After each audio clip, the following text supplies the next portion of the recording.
أعوذ بالله من الشيطان الرجيم بسم الله الرحمن الرحيم সুনানে ইবনে মাজা দ্বিতীয় খণ্ড হাদিস নাম্বার 1768 আয়েশা রাদিয়াল্লাহু তাআলা আনহা থেকে বর্ণিত তিনি বলেন নবী সাল্লাল্লাহু আলাইহি ওয়াসাল্লাম রমজান মাসের শেষ দশকে রাত জাগতেন, তহবন্দ শক্ত করে বেঁধে দিতেন এবং তার পরিবার পরিজনকে ইবাদতে মশগুল হওয়ার জন্য জাগিয়ে দিতেন।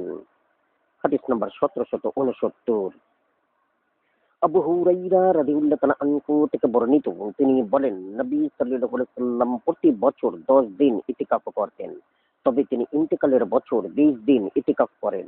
প্রতি বছর রমজান মাসে তার কাছে একবার কুরআন পেশ করা হতো, তবে তার ইন্তেকালের বছর তার কাছে তা দুইবার পেশ করা হয়। হাদিস নাম্বার 1770 উবাই ইবনে কাব রাদিয়াল্লাহু তাআলা আনহু থেকে বর্ণিত নবী সাল্লাল্লাহু আলাইহি ওয়াসাল্লাম রমজানের শেষ 10 দিন ইতিকাফ করতেন, তবে তিনি কোনো এক বছর এ সময় সফর অতিবাহিত করেন।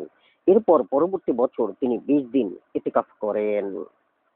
হাদিস নম্বর 1771 আয়েশা রাদিয়াল্লাহু তাআলা আনহা থেকে বর্ণিত তিনি বলেন নবী সাল্লাল্লাহু আলাইহি ওয়াসাল্লাম ইতিকাফ করার ইচ্ছা করলে ফজরের নামাজ পড়ার পর ইতিকাফের উদ্দেশ্যে নির্ধারিত স্থানে প্রবেশ করতেন। তিনি রমজানের শেষ 10 দিন ইতিকাফ করার ইচ্ছা করলেন এবং তার জন্য একটি বেষ্টনী তৈরি করার নির্দেশ দিলেন। আয়েশা রাদিয়াল্লাহু তাআলা আনহা ও তার জন্য একটি বেষ্টনী তৈরির নির্দেশ দেন। অতএব তার জন্য বেষ্টনী তৈরি করা হলো। হাফসা রাদিয়াল্লাহু তাআলা আনহা ও একটি বেষ্টনী তৈরির নির্দেশ দিলে তার জন্য তা তৈরি করা হলো। জৈনব রাদিয়াল্লাহু তাআলা আনহা তাদের দুজনের বেষ্টনী দেখে আরেকটি বেষ্টনী তৈরির নির্দেশ দেন এবং তার জন্য তা তৈরি করা হলো। রাসূলুল্লাহ সাল্লাল্লাহু আলাইহি ওয়াসাল্লাম এই অবস্থা প্রত্যক্ষ করে বলেন, তোমরা কি পুণ্য লাভের উদ্দেশ্যে এমনটি করছো? এরপর তিনি আর রমজান মাসে ইতিকাফ করলেন না, পরে শাওয়াল মাসের 10 দিন ইতিকাফ করেন। হাদিস নাম্বার 1772 উমর রাদিয়াল্লাহু তাআলা আনহু থেকে বর্ণিত জাহিলি যুগে তার এক রাত ইতিকাফ করার মানত ছিল। তিনি এই সম্পর্কে নবী সাল্লাল্লাহু আলাইহি ওয়াসাল্লামকে জিজ্ঞাসা করলে তিনি তাকে ইতিকাফ করার নির্দেশ দেন। হাদিস নাম্বার 1773 আব্দুল্লাহ ইবনে উমর রাদিয়াল্লাহু তাআলা আনহু থেকে বর্ণিত রাসূলুল্লাহ সাল্লাল্লাহু আলাইহি ওয়াসাল্লাম রমজান মাসের শেষ দশকে ইতিকাফ করতেন। নাফি রাদিয়াল্লাহু তাআলা আনহু বলেন আব্দুল্লাহ ইবনে উমর রাদিয়াল্লাহু তাআলা আনহু আমাকে রাসূলুল্লাহ সাল্লাল্লাহু আলাইহি ওয়াসাল্লামের ইতিকাফের স্থানটি দেখিয়েছেন। হাদিস নাম্বার 1774 ইবনে উমর রাদিয়াল্লাহু তাআলা আনহু থেকে বর্ণিত তিনি ইতিকাফের ইচ্ছা করলে তার জন্য উস্তুওয়ানায়ে তাওবা এর পেছনে তার বিছানা দেয়া হতো অথবা তার খাট রাখা হতো। হাদিস নম্বর 1775 আবু সাঈদ আল খুদরি রাদিয়াল্লাহু তাআলা আনহু থেকে বর্ণিত রাসূলুল্লাহ সাল্লাল্লাহু আলাইহি ওয়াসাল্লাম একটি তুর্কি তাঁবুর মধ্যে ইতিকাফে বসেন, যার জানালায় টাঙানো ছিল চাটাইয়ের টুকরা। রাবী বলেন তিনি তার হাত দিয়ে চাটাইটি সরিয়ে বেষ্টনীর পাশে রাখেন, অতঃপর মাথা বের করে লোকদের সাথে কথা বলেন। হাদিস নম্বর 1776 উরওয়া ইবনু জুবাইর ও আমরা বিনতে আব্দুর রহমান রাদিয়াল্লাহু তাআলা আনহু থেকে বর্ণিত আয়েশা রাদিয়াল্লাহু তাআলা আনহা বলেন আমি ইতিকাফরত অবস্থায় কেবলমাত্র প্রাকৃতিক প্রয়োজনে ঘরে যেতাম এবং ঘরে রোগী থাকলে হাঁটতে হাঁটতে তাকে দেখতে যেতাম। তিনি আরো বলেন রাসূলুল্লাহ সাল্লাল্লাহু আলাইহি ওয়াসাল্লাম ইতিকাফকালে প্রাকৃতিক প্রয়োজন ছাড়া ঘরে যেতেন না। হাদিস নম্বর 1777 আনাস ইবনে মালিক রাদিয়াল্লাহু তাআলা আনহু থেকে বর্ণিত তিনি বলেন রাসূলুল্লাহ সাল্লাল্লাহু আলাইহি ওয়াসাল্লাম বলেছেন ইতিকাফকারী জানাজায় শরীক হতে পারে এবং রোগীকেও দেখতে যেতে পারে। হাদিস নম্বর 1778 আয়েশা রাদিয়াল্লাহু তাআলা আনহা থেকে বর্ণিত তিনি বলেন রাসূলুল্লাহ সাল্লাল্লাহু আলাইহি ওয়াসাল্লাম ইতিকাফরত অবস্থায় তার মাথা আমার দিকে এগিয়ে দিতেন, আমি তা ধৌত করে দিতাম এবং আছড়িয়ে দিতাম। তখন আমি হাইজ অবস্থায় আমার ঘরে থাকতাম এবং তিনি মসজিদে থাকতেন। হাদিস নম্বর 1779 নবী সাল্লাল্লাহু আলাইহি ওয়াসাল্লামের স্ত্রী সাফিয়া বিনতে হুয়াই রাদিয়াল্লাহু তাআলা আনহু থেকে বর্ণিত রমজান মাসের শেষ দশকে রাসূলুল্লাহ সাল্লাল্লাহু আলাইহি ওয়াসাল্লাম মসজিদে ইতিকাফ করেছিলেন। তখন সাফিয়া রাদিয়াল্লাহু তাআলা আনহা তার সাথে দেখা করতে আসেন এবং রাতের কিছুক্ষণ তার সাথে কথাবার্তা বলেন। অতঃপর তিনি চলে যাওয়ার জন্য উঠে দাঁড়ালে রাসূলুল্লাহ সাল্লাল্লাহু আলাইহি ওয়াসাল্লাম তাকে বিদায় দেওয়ার জন্য দাঁড়ান। সাফিয়া রাদিয়াল্লাহু তাআলা আনহা নবী সাল্লাল্লাহু আলাইহি ওয়াসাল্লামের অপর স্ত্রী উম্মু সালামা রাদিয়াল্লাহু তাআলা আনহা এর ঘরের নিকটবর্তী মসজিদের দরজার কাছাকাছি পৌঁছলে দুজন আনসারী তাদেরকে অতিক্রম করে গেলেন এবং রাসূলুল্লাহ সাল্লাল্লাহু আলাইহি ওয়াসাল্লামকে সালাম দিয়ে তাড়াতাড়ি চলে যেতে লাগলেন। রাসূলুল্লাহ সাল্লাল্লাহু আলাইহি ওয়াসাল্লাম তাদেরকে বলেন, থামো, এ হচ্ছে সাফিয়া বিনতে হুয়াই। তারা বলেন, সুবহানাল্লাহ, এ আল্লাহর রাসূল। বিষয়টি তাদের জন্য কঠিন মনে হলো। রাসূলুল্লাহ সাল্লাল্লাহু আলাইহি ওয়াসাল্লাম বলেন, শয়তান আদম সন্তানের শিরা উপশিরে রক্ত প্রবাহের মতো ধাবিত হয়। আমি আশঙ্কা করেছিলাম শয়তান তোমাদের অন্তরে কোনরূপ কুধারণা সৃষ্টি করে কিনা। হাদিস নম্বর 1780। ইকরিমা রাদিয়াল্লাহু তাআলা আনহা থেকে বর্ণিত, তিনি বলেন, আয়েশা রাদিয়াল্লাহু তাআলা আনহা বলেছেন, রাসূলুল্লাহ সাল্লাল্লাহু আলাইহি ওয়াসাল্লামের এক স্ত্রী তার সাথে ইতিকাফ করেন। তিনি লাল ও হলদে বর্ণের রক্ত দেখতে পেতেন, তাই অধিকাংশ সময় তিনি তার নিচে একটি ছোট প্লেট পেতে রাখতেন। হাদিস নাম্বার 1781। ইবনে আব্বাস রাদিয়াল্লাহু তাআলা আনহু থেকে বর্ণিত, রাসূলুল্লাহ সাল্লাল্লাহু আলাইহি ওয়াসাল্লাম ইতিকাফকারী সম্পর্কে বলেন, সে নিজেকে গুনাহ থেকে বিরত রাখে এবং নেককারদের সকল নেকি তার জন্য লেখা হয়। হাদিস নাম্বার 1782। আবু উমামা রাদিয়াল্লাহু তাআলা আনহু থেকে বর্ণিত, নবী সাল্লাল্লাহু আলাইহি ওয়াসাল্লাম বলেন, যে ব্যক্তি দুই ঈদের রাতে আল্লাহর সন্তুষ্টি লাভের উদ্দেশ্যে ইবাদত করবে তার অন্তর ওই দিন মরবে না, যে দিন অন্তরসমূহ মরে যাবে। অধ্যায় ৮, যাকাত। হাদিস নম্বর 1783। ইবনে আব্বাস রাদিয়াল্লাহু তাআলা আনহু থেকে বর্ণিত, নবী সাল্লাল্লাহু আলাইহি ওয়াসাল্লাম মুআয ইবনে জাবাল রাদিয়াল্লাহু তাআলা আনহুকে ইয়ামানে পাঠাবার প্রাক্কালে বলেন, নিশ্চয়ই তুমি এমন একটি সম্প্রদায়ের কাছে যাচ্ছ যারা আহলে কিতাব। তুমি সর্বপ্রথম তাদেরকে আল্লাহ ব্যতীত কোনো ইলাহ নাই এবং আমি আল্লাহর রাসূল এই কথার সাক্ষ্য দেওয়ার আহ্বান জানাবে। তারা তা মেনে নিলে তুমি তাদের জানিয়ে দিবে যে আল্লাহ তাদের উপর দৈনিক 5 ওয়াক্ত নামাজ ফরজ করেছেন। তারা যদি এই কথাও মেনে নেয় তবে তাদের আরো জানিয়ে দিবে যে আল্লাহ তাদের সম্পদের উপর জাকাত ফরজ করেছেন, যা তাদের ধনীদের নিকট থেকে আদায় করা হবে এবং তাদের গরিবের মধ্যে বিতরণ করা হবে। তারা যদি এটিও মেনে নেয় তবে তাদের উত্তম সম্পদ গ্রহণ থেকে নিজেদের বিরত রাখবে। তুমি মজলুমের বদদুয়াকে ভয় করো, কেননা মজলুমের হাজারি ও আল্লাহর মাঝে কোনো পর্দা প্রতিবন্ধক নেই। হাদিস নম্বর 1784। আব্দুল্লাহ ইবনে মাসউদ রাদিয়াল্লাহু তাআলা আনহু থেকে বর্ণিত, রাসূলুল্লাহ সাল্লাল্লাহু আলাইহি ওয়াসাল্লাম বলেন, যে ব্যক্তি তার মালের যাকাত আদায় করে না তার মালকে কিয়ামতের দিন বিষধর সাপে পরিণত করা হবে, এমনকি তা তার গলায় পেঁচিয়ে দেওয়া হবে। এরপর রাসূলুল্লাহ সাল্লাল্লাহু আলাইহি ওয়াসাল্লাম এর সমর্থনে আল্লাহর কিতাবের নিম্নোক্ত আয়াত আমাদের তিলাওয়াত করে শোনান। অনুবাদ। আর আল্লাহ নিজ অনুগ্রহে যা তোমাদের দিয়েছেন এতে যারা কৃপণতা করে তাদের জন্য তা মঙ্গল, একথা যেন তারা মনে না করে।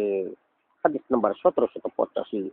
আবু জাহর রাদিয়াল্লাহু তাআলা আনহু থেকে বর্ণিত, তিনি বলেন, রাসূলুল্লাহ সাল্লাল্লাহু আলাইহি ওয়াসাল্লাম বলেছেন, কোন উট, ছাগল ও গরুর মালিক যদি এর যাকাত আদায় না করে তবে এগুলো কিয়ামতের দিন বিরাটকায় ও মোটাতাজা হয়ে উপস্থিত হবে এবং মালিককে এদের শিং ও খুর দিয়ে আঘাত করতে থাকবে।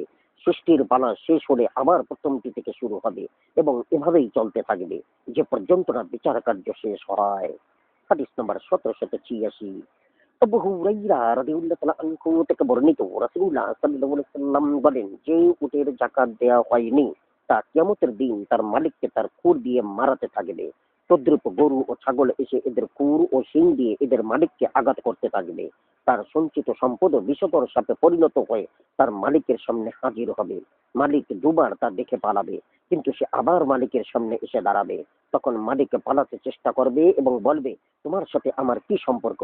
সে বলবে, আমি তোমার গচ্ছিত সম্পদ, আমি তোমার রক্ষিত ধন। মালিক তার হাত দিয়ে সাপ থেকে আত্মরক্ষার চেষ্টা করলে সে তার হাতটি গিলে ফেলবে। হাদিস নাম্বার 1787। উমর ইবনুল খাত্তাব রাদিয়াল্লাহু তাআলা আনহু এর মুক্ত দাস খালিদ ইবনে আসলাম রাদিয়াল্লাহু তাআলা আনহু থেকে বর্ণিত, তিনি বলেন, আমি আব্দুল্লাহ ইবনে উমার রাদিয়াল্লাহু তাআলা আনহু এর সাথে বের হলাম।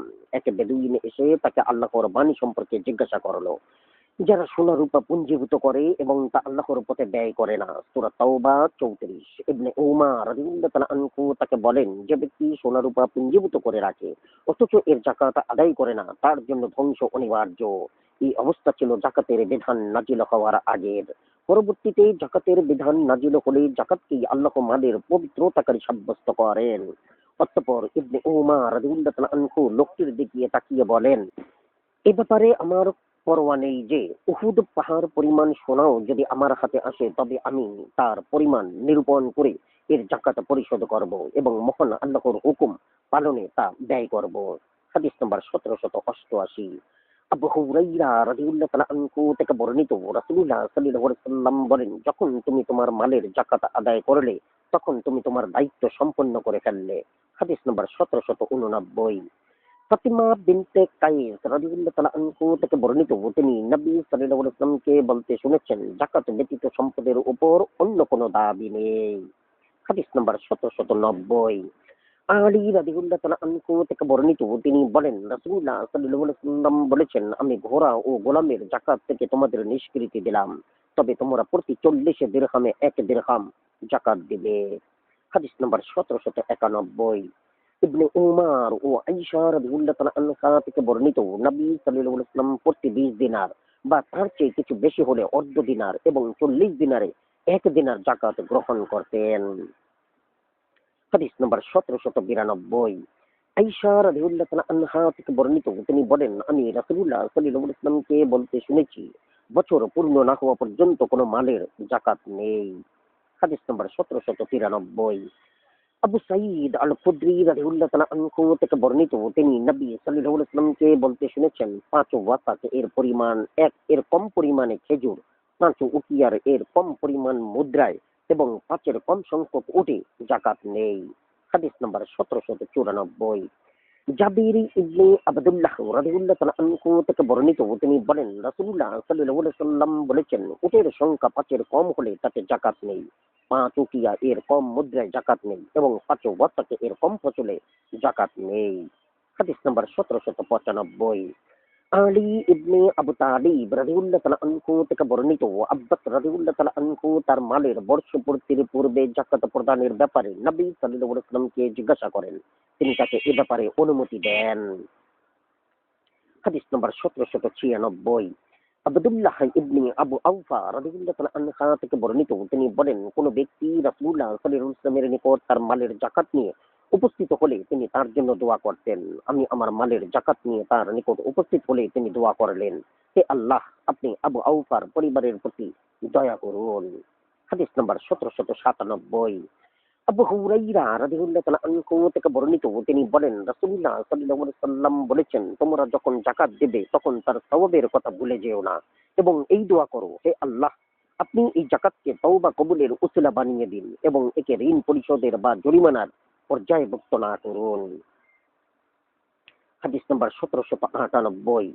সালিম ইবনে আবদুল্লাহ রাদিয়াল্লাহু তাআলা আনহু থেকে তার পিতার সূত্রে বর্ণিত, ইবনে শিহাব রাদিয়াল্লাহু তাআলা আনহু বলেন, সালিম রাদিয়াল্লাহু তাআলা আনহু আমাকে একটি পত্র পড়ে শোনান, যা নবী সাল্লাল্লাহু আলাইহি ওয়াসাল্লাম তার ইন্তেকালের পূর্বে যাকাত সম্পর্কে লিখেছিলেন। আমি তাতে যে তথ্য পাই তা হলো, 5 উটের যাকাত 1টি বকরি, 10 উটে 2টি বকরি, 15 উটে 3টি বকরি, 20 উটে 4টি বকরি এবং 25 থেকে 35 উটে একটি বিনতে মাখাদ, পূর্ণ 1 বছর বয়সের স্ত্রী।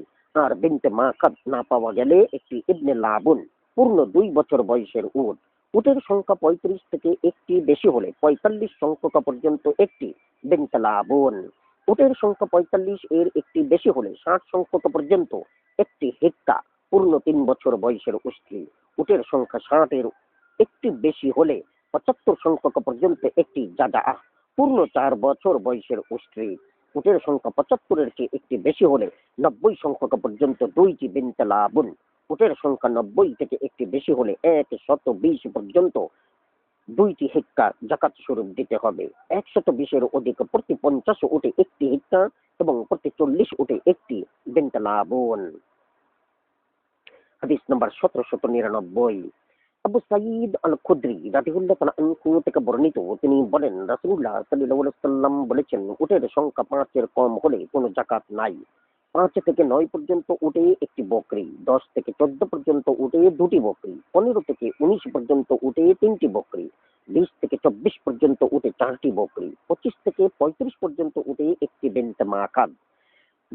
যদি বিনতে মাখাদ না পাওয়া যায় তবে একটি ইবনে লাবুন আদায় করতে হবে। উটের সংখ্যা বেড়ে 45 পর্যন্ত পৌঁছলে এতে একটি বিনতে লাবুন, উটের সংখ্যা বেড়ে 75 পৌঁছলে এতে 2টি বিনতে লাবুন, উটের সংখ্যা বেড়ে 120 পর্যন্ত পৌঁছলে এতে 2টি হিক্কা, উটের সংখ্যা বেড়ে 120 এর অধিক হলে প্রতি 50 উটে এবং একটি হুক্কা এবং প্রতি 40 উটে একটি বিনতে লাবুন আদায় করতে হবে।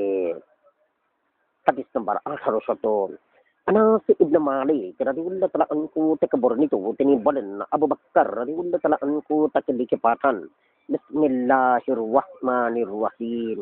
এটি যাকাতের বিধান যা রাসূলুল্লাহ সাল্লাল্লাহু আলাইহি সাল্লাম আল্লাহর নির্দেশে মুসলমানদের জন্য ফরজ করেছেন। উটের যত সংখ্যক জাকাত বাবদ বকরি প্রদান করতে হয়, তারপর থেকে তার নিকট একটি জাকাত বাবদ প্রদানের সমসংখ্যক উট আছে, কিন্তু নাই। তবে হিক্কা আছে, তার নিকট থেকে হিক্কা গ্রহণ করা হবে। উপরন্তু সহজলভ্য হলে তার থেকে 2টি বকরি অথবা 20 দিরহাম নেওয়া হবে।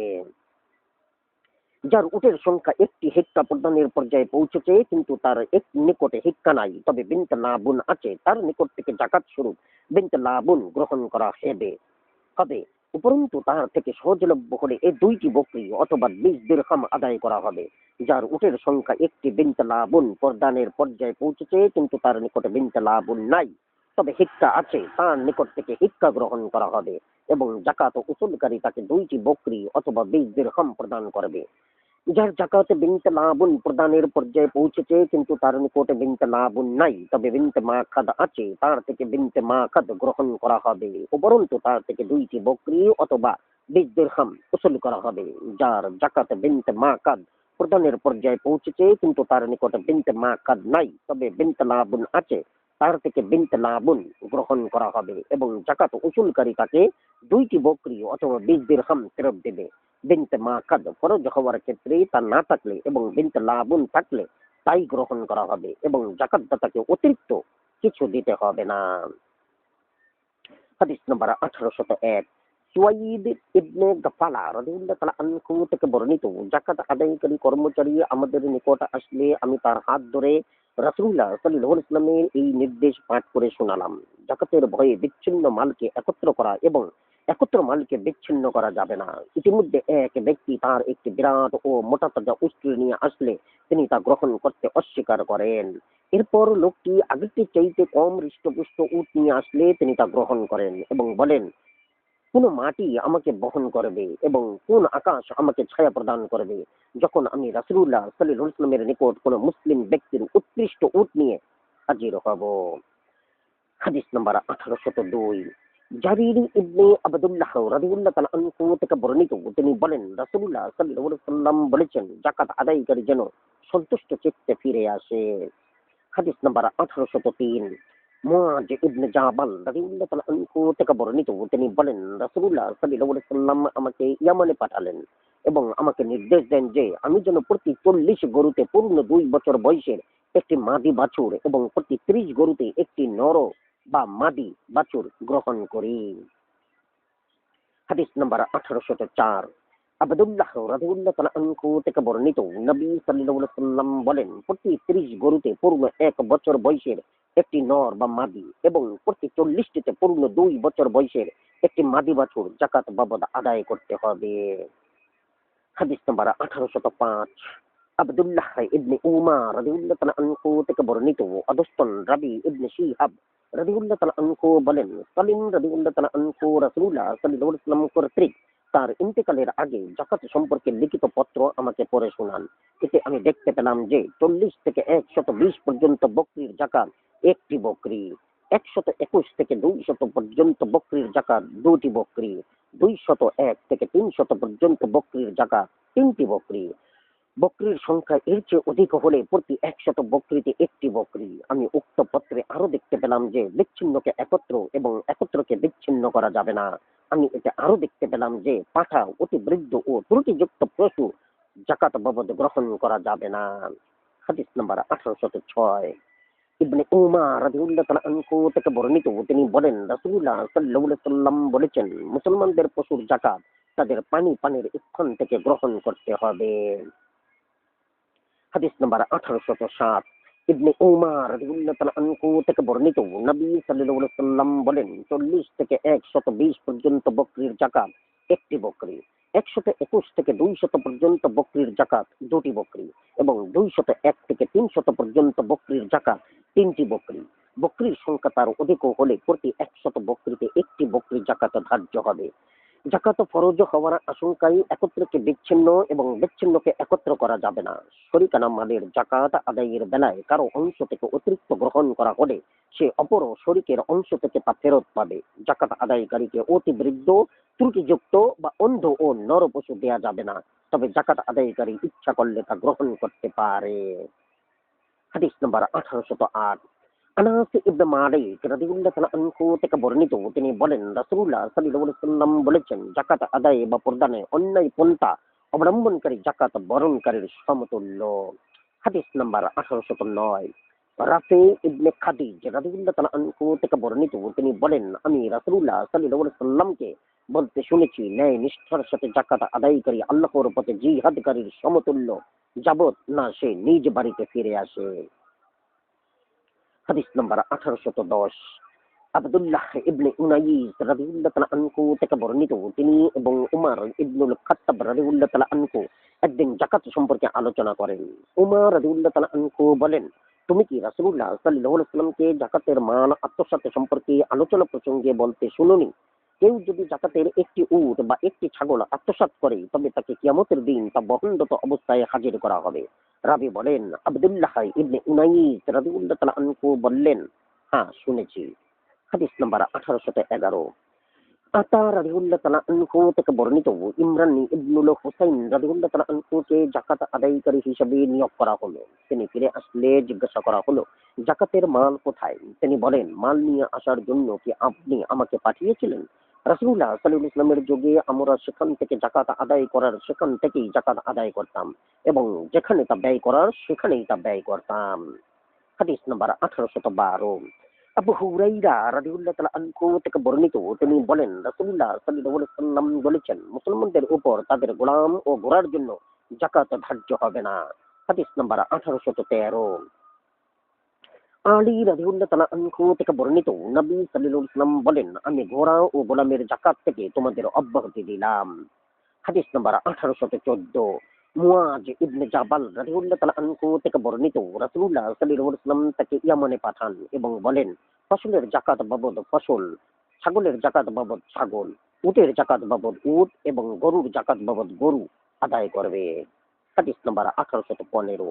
আমর ইবনে সুয়াইব রাদিয়াল্লাহু তাআলা আনহু থেকে পর্যায়ক্রমে তার পিতা ও তার দাদার সূত্রে বর্ণিত, তিনি বলেন রাসূলুল্লাহ সাল্লাল্লাহু আলাইহি ওয়াসাল্লাম এই 5টি ফসলের উপর যাকাত আরোপ করেছেন: যব, গম, খেজুর, কিশমিশ ও ভুট্টা। হাদিস নাম্বার 1816। আবু হুরাইরা রাদিয়াল্লাহু তাআলা আনহু থেকে বর্ণিত, তিনি বলেন রাসূলুল্লাহ সাল্লাল্লাহু আলাইহি ওয়াসাল্লাম বলেছেন, বৃষ্টির পানি অথবা ঝর্ণার পানি সিক্ত জমিনের উৎপন্ন ফসলের 1/10 এবং পানি সেচ দ্বারা সিক্ত জমিনের উৎপন্ন ফসলের 1/20 অংশ যাকাত দিতে হবে। হাদিস নাম্বার 1817। সালিম রাদিয়াল্লাহু তাআলা আনহু থেকে তার পিতার সূত্রে বর্ণিত, তিনি বলেন, আমি রাসূলুল্লাহ সাল্লাল্লাহু আলাইহি ওয়াসাল্লামকে বলতে শুনেছি, বৃষ্টি, নদী ও ঝর্ণার পানিতে সিক্ত জমিনের ফসলের ঊষর 1/10 এবং পানি সেচ দ্বারা শক্ত জমিনে উৎপন্ন ফসলে অর্ধ ঊষর 20/1 যাকাত দিতে হবে। হাদিস নাম্বার 1818। মুয়াজ ইবনে জাবাল রাদিয়াল্লাহু তাআলা আনহু থেকে বর্ণিত, তিনি বলেন রাসূলুল্লাহ সাল্লাল্লাহু আলাইহি ওয়াসাল্লাম আমাকে ইয়ামানে পাঠান এবং নির্দেশ দেন যে আমি যেন বৃষ্টি এবং ঝর্ণার পানির সাহায্যে উৎপন্ন ফসলে ঊষর 1/10 এবং সেচ ব্যবস্থার মাধ্যমে সিক্ত জমিনের ফসলের অর্ধ ঊষর যাকাত হিসেবে গ্রহণ করি। ইয়াহইয়া ইবনে আদম রাদিয়াল্লাহু তাআলা আনহু এই হাদিসে উল্লেখিত কয়েকটি শব্দের ব্যাখ্যায় বলেন, আল আজউ, যে জমিন বৃষ্টির পানিতে সিক্ত হয়; আল আসারিয়ু, যে জমিনে বিশেষভাবে মেঘ ও বৃষ্টির পানির সাহায্যে ফসল উৎপাদন করা হয়, বৃষ্টির পানি ব্যতীত অন্য কোনো পানি তাতে পৌঁছে না; আল বালু, আঙ্গুর বা অনুরূপ শিকড় জাতীয় গাছ যার শিকড় ভূগর্ভস্থ পানি পর্যন্ত পৌঁছে যায় এবং 5-6 বছর পর্যন্ত বাঁচার জন্য তাতে পানি সেচের প্রয়োজন হয় না; আসাইলু হলো মাঠের পানি যা ঢালের রূপ ধারণ করে; আল গাইলু, ঢালের পানির চেয়ে পরিমাণে কম বেগে আসা পানি। হাদিস নাম্বার 1819। আত্তাব ইবনে উসাইদ বা উসাইদ রাদিয়াল্লাহু তাআলা আনহু থেকে বর্ণিত, নবী সাল্লাল্লাহু আলাইহি ওয়াসাল্লাম লোকদের আঙ্গুর ও অন্যান্য ফলের পরিমাণ অনুমান করে নির্ধারণের জন্য লোক পাঠাতেন। হাদিস নাম্বার 1820। ইবনে আব্বাস রাদিয়াল্লাহু তাআলা আনহু থেকে বর্ণিত, নবী সাল্লাল্লাহু আলাইহি ওয়াসাল্লাম খাইবার জয় করে তথাকার ইহুদি অধিবাসীদের সাথে এই চুক্তি করেন যে খাইবারের সমস্ত ভূমি ও সোনা রূপা তার সাল্লাল্লাহু আলাইহি ওয়াসাল্লাম সরকারের মালিকানাভুক্ত থাকবে। খাইবারবাসীগণ তাকে বলল, আমরা জমাজমি কৃষিকার্য সম্পর্কে অধিক জ্ঞাত, অতএব আপনি ভূমি চাষাবাদের জন্য এই শর্তে আমাদেরকে ছেড়ে দিন যে ফল ও ফসলের অর্ধেকা আমাদের এবং অর্ধেকা আপনাদের। রাবি বলেন, রাসূলুল্লাহ সাল্লাল্লাহু আলাইহি ওয়াসাল্লাম উক্ত শর্তে খাইবার ভূমি তাদেরকে চাষাবাদের জন্য দিলেন। খেজুর গাছের ফল কাটার সময় হলে তিনি আব্দুল্লাহ ইবনে রাওয়াহা রাদিয়াল্লাহু তাআলা আনহুকে তাদের নিকট পাঠান। তিনি গিয়ে অনুমানে ফলের পরিমাণ নিরূপণ করলেন। মদিনাবাসীর নিকট এই অনুমানের পরিভাষা হলো খারজ। তিনি বলেন, বাগানে এই পরিমাণ ফল হবে। ইহুদিরা বলল, হে ইবনে রাওয়াহা, আপনি আমাদের উপর অধিক ধার্য করেছেন। ইবনে রাওয়াহা রাদিয়াল্লাহু তাআলা আনহু বলেন, আমি তো অনুমান করছি এবং যা ধার্য করেছি তার অর্ধেকই তো তোমাদের দিব। তারা বলল, এটাই সঠিক ইনসাফ এবং এ কারণেই আসমান জমিন প্রতিষ্ঠিত আছে। অতঃপর তারা বলল, আপনি যা বলেছেন আমরা তাতে সম্মত হলাম। হাদিস নাম্বার 1821। আউফ ইবনে মালিক আল আশজাই রাদিয়াল্লাহু তাআলা আনহু থেকে বর্ণিত, তিনি বলেন, রাসূলুল্লাহ সাল্লাল্লাহু আলাইহি ওয়াসাল্লাম বাইরে এসে দেখেন যে এক ব্যক্তি মসজিদে কয়েকটি খেজুরের ছড়া ঝুলিয়ে রেখেছে। তার হাতে ছিল একটি ছড়ি। তিনি ছড়ি দিয়ে এগুলোতে টোকা দিলেন এবং বললেন, ইচ্ছা করলে এই দানকারী আরো উৎকৃষ্টগুলো দান করতে পারত। এই দানের মালিক কিয়ামতের দিন তার নিকৃষ্ট মালিক খেতে পাবে। হাদিস নাম্বার 1822। আল বারা ইবনে আজেব রাদিয়াল্লাহু তাআলা আনহু থেকে মহান আল্লাহর বাণী অনুবাদ, এবং আমি যা ভূমি থেকে উৎপাদন করে দেই তার মধ্যে যা উৎকৃষ্ট তা ব্যয় করো এবং তা থেকে নিকৃষ্ট অংশ ব্যয় করার সংকল্প করো না। 2:267 সম্পর্কে বর্ণিত। তিনি বলেন, এই আয়াত আনসারদের সম্পর্কে নাজিল হয়েছে, কেননা তাদের বাগানে উৎপন্ন খেজুর আধা পাকা হলে তারা খেজুরের কিছু ছড়া রাসূলুল্লাহ সাল্লাল্লাহু আলাইহি ওয়াসাল্লামের মসজিদের 2 খুঁটির মাঝখানে বাঁধা রশিতে ঝুলিয়ে রাখতেন। গরিব মুহাজিরগণ উক্ত ছড়া থেকে খেজুর খেতেন। দানকারীদের ধারণা ছিল যে ভালো খেজুরের সাথে নিম্নমানের খেজুরও থাকলে দোষের কিছু নেই। যারা এরূপ করত তাদের সম্পর্কে এই আয়াত নাজিল হয়। অনুবাদ, তোমরা তা থেকে নিকৃষ্ট অংশ ব্যয় করার সংকল্প করো না, কেননা তোমরাও সন্তুষ্ট চিত্তে এমন মাল গ্রহণ করবে না। অর্থাৎ কেউ যদি তোমাদেরকে এমন নিকৃষ্ট জিনিস উদাহরণস্বরূপ উপহার স্বরূপ দেয়, তবে হয়তো তোমরা দাতার প্রতি চক্ষু লজ্জায় অসন্তুষ্ট চিত্তে তা গ্রহণ করবে আর বলবে, তোমাদের এরূপ উপহারের প্রয়োজন ছিল না। তোমরা জেনে রাখো, আল্লাহ তোমাদের দান খয়রাত থেকে মোকাপেক্ষিহীন। আল্লাহ তাআলা প্রয়োজনের ঊর্ধ্বে তিনি প্রশংসিত। হাদিস নাম্বার 1823। আবু সাইয়ারা আল মুত্তাকি রাদিয়াল্লাহু তাআলা আনহু থেকে বর্ণিত, তিনি বলেন, আমি বললাম, ইয়া রাসূলুল্লাহ, আমার মধু আছে। তিনি বলেন, 1/10 উশর আদায় করো। আমি বললাম, ইয়া রাসূলুল্লাহ, ভূমিটি আমাকে খাস জমি হিসেবে দান করুন। অতএব তিনি আমাকে তা খাস হিসেবে দান করলেন। হাদিস নাম্বার 1824। আব্দুল্লাহ ইবনে আমর রাদিয়াল্লাহু তাআলা আনহু থেকে বর্ণিত, নবী সাল্লাল্লাহু আলাইহি ওয়াসাল্লাম মধুর 1/10 উশর আদায় করেছেন। হাদিস নাম্বার 1825। ইবনে উমর রাদিয়াল্লাহু তাআলা আনহু থেকে বর্ণিত, রাসূলুল্লাহ সাল্লাল্লাহু আলাইহি ওয়াসাল্লাম সাদাকাতুল ফিতরা বাবদ 1 সা খেজুর অথবা 1 সা জব দান করার নির্দেশ দিয়েছেন। আব্দুল্লাহ রাদিয়াল্লাহু তাআলা আনহু বলেন, পরবর্তীতে লোকেরা 2 মুদ্দ গমকে 1 সার সমান ধরে নিয়েছে। হাদিস নাম্বার 1826। ইবনে উমর রাদিয়াল্লাহু তাআলা আনহু থেকে বর্ণিত, তিনি বলেন, রাসূলুল্লাহ সাল্লাল্লাহু আলাইহি ওয়াসাল্লাম মুসলমানদের প্রত্যেকে স্বাধীন পরাধীন দাস এবং পুরুষ ও নারীর উপর সাদকাতুল ফিতর হিসাবে 1 সা জব অথবা 1 সা খেজুর নির্ধারণ করেছেন। হাদিস নাম্বার 1827। ইবনে আব্বাস রাদিয়াল্লাহু তাআলা আনহু থেকে বর্ণিত, তিনি বলেন, রাসূলুল্লাহ সাল্লাল্লাহু আলাইহি ওয়াসাল্লাম রোজাদারের অনর্থক কথাবার্তা ও অশালীন আচরণের কাফফারা স্বরূপ এবং গরিব মিসকিনদের আহারের সংস্থান করানোর জন্য সাদকাতুল ফিতরা নির্ধারণ করেছেন। যে ব্যক্তি ঈদের নামাজের পূর্বে তা পরিশোধ করে, আল্লাহর নিকট তা গ্রহণীয় দান। আর যে ব্যক্তি ঈদের নামাজের পর তা পরিশোধ করে, তাও দানসমূহের অন্তর্ভুক্ত একটি দান। হাদিস নাম্বার 1828।